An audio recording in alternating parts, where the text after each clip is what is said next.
Интересна покупка. Нямам нужда от това, обаче струваше 2 лева. Волете Зара и каквото ви се падне. Повече от ясно, че няма да го използвам. Май да го върна. Двете най-големи неща и най-интересни според мен. Страшно красива. Не съм сигурна, че беше много добро решение да видите на Великден. Тези не се знае.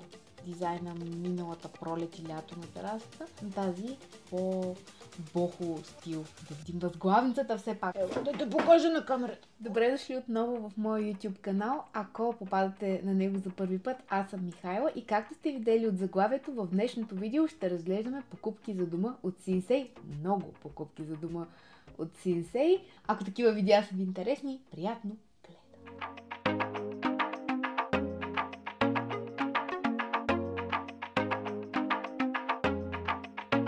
Което съм направила е да отворя кашона и започвам да вадя нещата едно по едно. Първото нещо е тази кутия за кабели. Сигурна съм, че сте виждали много такива кутии, но тази ми хареса много. Тези от вас, които са си търсили подобни кутии, са виждали много разновидности. Ето тази отблизо. Мисля, че се вижда добре.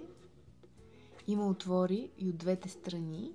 Тази изглежда доста по-премиум от другите кутии, които съм виждала. Всъщност е много ефтина. Освен това е някак малко по-тясна.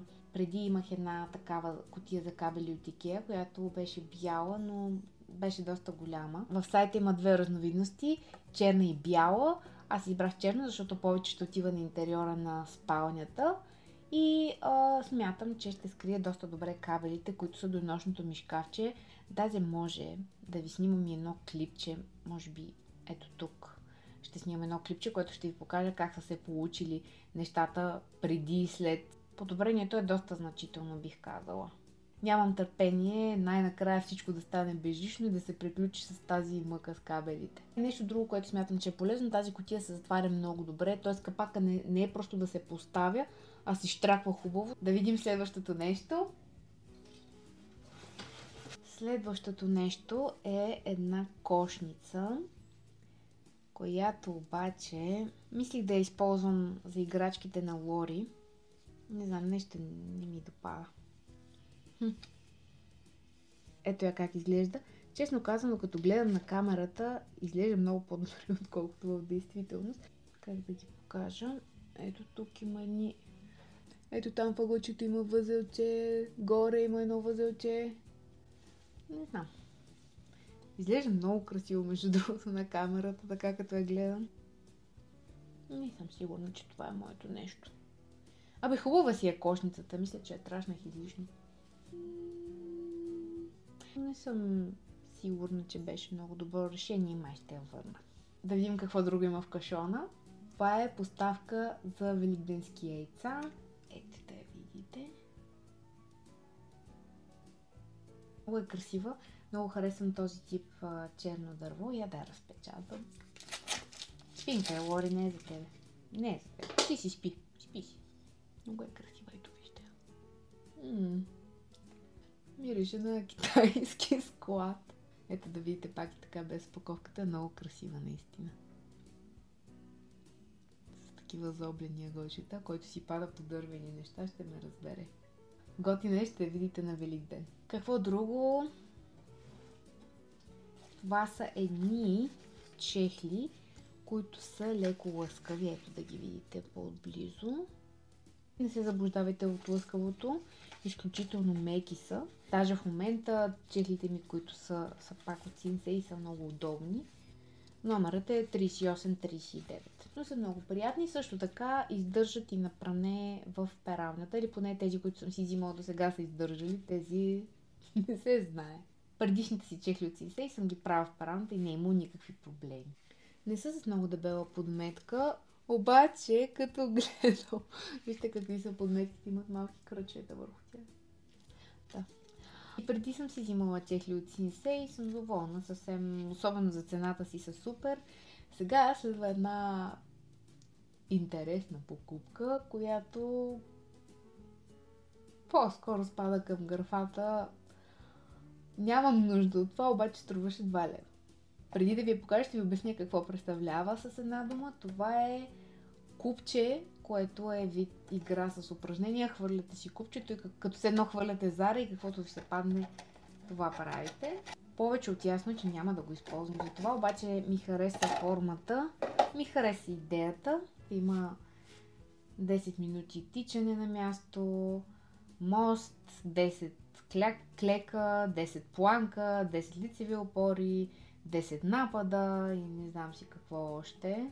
О, има дори упражнение по избор. Абе, не знам, беше 2 лева. Може да си го запазя. Ама може и да го върна. Май да го върна. Видим какво става. Разбира се. Няма да съм аз, ако не си купя някакви изкуствени китки. Изглежда доста реалистично. Не са лоши. Може би ще ги запазя. Така. Остават двете най-големи неща и най-интересни според мен. И това са мега яка кошница за всякакви неща. Това беше другия вариант, който бях харесала, освен предишната кошница, която видяхте в началото на видеото за играчки за Лори. Сега тази, не знам дали ще стане за играчки, трябва да пробвам да видя как ще стоят, обаче е страшно красива на живо. Ако ви трябва някаква кошница за каквото и да било, за одяло, за възглавници, за играчки на деца, на кучета, на каквото и да било, за прежди, ако плетете, знам ли. Супер красива кошница, много добро решение. Вижте, отдолу дъното де-факто е квадратно и тя има една много готина форма. Самата кошница. Ето колко е голяма да си направите горе-долу изводите. Ето така. Може да се хване. Много е красива, наистина е... Абе, не знам, не очаквах. Исках кошница за играчките на Лори, обаче... Супер попадение. Остава само една възглавница, която харесах за мебелите на терасата. Ако намеря клипче, което е подходящо, ще ви покажа горе-долу как изглеждаше дизайна миналата пролет и лято на терасата. На тази смятам да разнообразя с малко по-бохо стил. Макар че не съм огромен фен на бохо стила, мисля, че ще се получи много добре. Да видим възглавницата все пак. Ето я и нея. Колко е прашна, леле! Това не го очаквах. Добре. Така ще те показвам малко по-внимателно. Леле, ужасно прашна. Извинете. Ето я. Честно казано, за парите си е много красива. Много е плътна, много е мекичка.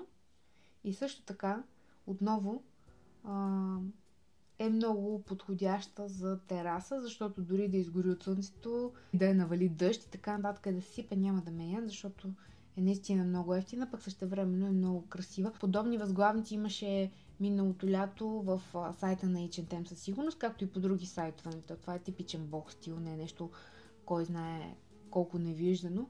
Но бяха много скъпи, бяха по 50, 60, 100 лева и така нататък. Това е около 10 лева, така че мога да ги жертвам. Дори да не издържи много на атмосферните условия. Много е готина, обаче трябва да я изтупам, да я изпера и да знам какво друго да й се случи, защото е просто ужасно прашна. Трябва да просмуча сигурно цялата спалня. Ще изпера и... Ужас! Ще си изпера и надявам се, че всичко вече ще бъде наред. Няма какво да се очаква, висят всички тези продукти по разни складове, първо китайски складове, после полски складове, после румънски складове, български складове, спиди и не знам още кой. Очаквана за тези пари толкова. Лори, ще се разтихаш, миличко. Ужас. Виждаш тук нови работи. Не се пипат. Те не са за такива шумиги като тебе. Ела тук да те взема. Ела да те покажа на камерата. Не, без такива неща. Гушнете се, госпожице, да ви покажа на камерата. Вижте го колко е сладичко. Еми така е, който до сега е спал, така се случват нещата. Виж колко неща съм свършила.